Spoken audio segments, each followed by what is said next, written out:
नमस्कार दोस्तों, स्वागत है आपके अपने पॉडकास्ट जीवन और मृत्यु के रहस्य में, जहां हम बात करते हैं उन रहस्यमय और रोमांचक पहलुओं की जो हमारी जिंदगी को नई दिशा देते हैं।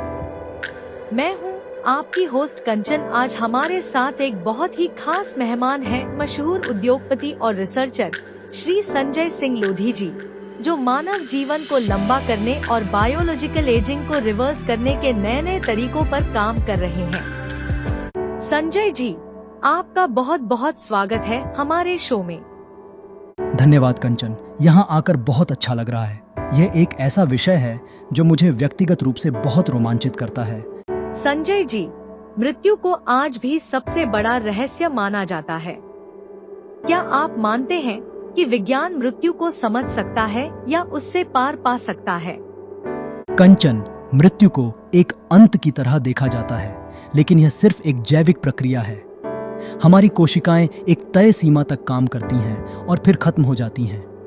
अब विज्ञान इस प्रक्रिया को समझने और धीमा करने के कई रास्ते खोज रहा है। तो क्या इसका मतलब है कि भविष्य में इंसान अनंत काल तक जी सकता है? यह बहुत रोमांचक है। क्या आप हमें उन तकनीकों के बारे में बता सकते हैं जिन पर अभी काम हो रहा है?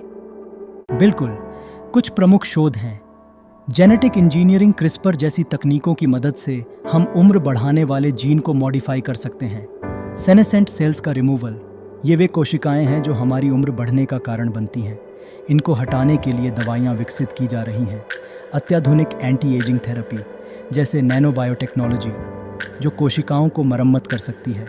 कैलोरी रेस्ट्रिक्शन मिमेटिक्स, ये शरीर को ऐसा संकेत देती हैं जैसे वह उपवास पर हो, जिससे सेल्स को नया जीवन मिलता है। लेकिन संजय जी, अगर हम उम्र को रिवर्स कर लें या मृत्यु को टाल सकें, तो इसके नैतिक और सामाजिक परिणाम क्या होंगे? यह बहुत अहम सवाल है। जब तकनीक किसी के लिए उपलब्ध होगी तो इसे सभी के लिए सुलभ बनाना हमारी जिम्मेदारी होगी, वरना समाज में असमानता और बढ़ सकती है। साथ ही हमें यह समझना होगा कि जीवन को बढ़ाना केवल लंबाई में नहीं, बल्कि गुणवत्ता में भी होना चाहिए। संजय जी, आप इस क्षेत्र में काम कर रहे हैं। आपको क्या लगता है, अगले 10 से 20 सालों में इस क्षेत्र में क्या उपलब्धियां होंगी? मुझे लगता है कि अगले दशक में बायोलॉजिकल क्लॉक को मापने वाले उपकरण आम हो जाएंगे। Preventive anti ageing therapy clinic स्तर पर उपलब्ध होंगी।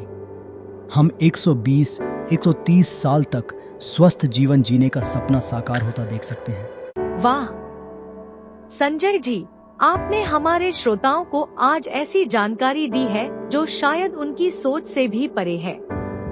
दोस्तों, अगर आपको यह एपिसोड पसंद आया तो इसे जरूर शेयर करें। अगले एपिसोड में हम एक और रोमांचक विषय के साथ लौटेंगे। तब तक के लिए मैं कंचन आपसे विदा लेती हूँ। धन्यवाद कंचन, और सभी श्रोताओं को शुभकामनाएं।